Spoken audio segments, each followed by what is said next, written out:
چۆن پێشوازی لە ساڵی نوێ دەکەیت؟ خەون و ئاواتت بۆ داهاتوو چییە؟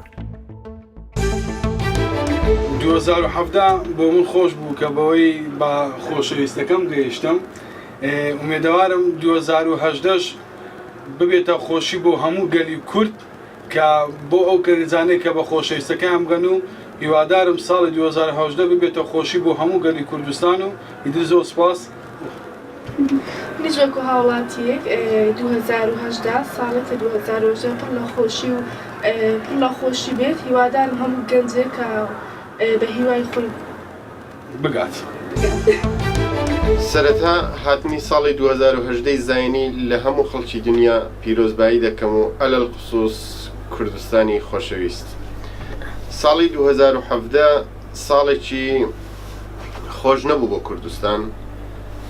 هیوادارم لە ساڵی داهاتوودا هەموو ئاواتەکانتان بێتە دی و ساڵێکی پڕ لە خۆشی و شادی بێ بۆ هەموو خەڵکی دنیا و بەخصوص کوردستانی خۆشەویست.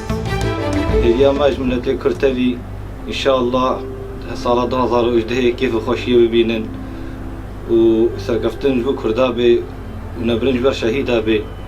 ئەم هێویامە تەرا کوردستانە ئازاد بێ ئینشاءالله ژیاڵی ها دەرکەوێت هەبیژی کورد هەربیژی کوردستان ئینشاءالله ساڵە نوێ 2018 کێف و خۆشیە بێ بەسەر ملەتی کورد نینە. سەرەتا پیرۆزبایی ساڵی 2018 لە هەموو گەلی کورد و برا کریسیانەکانەکەم. بەڕاستیە ساڵی 2017 ساڵێکی توش و نەهات بوو.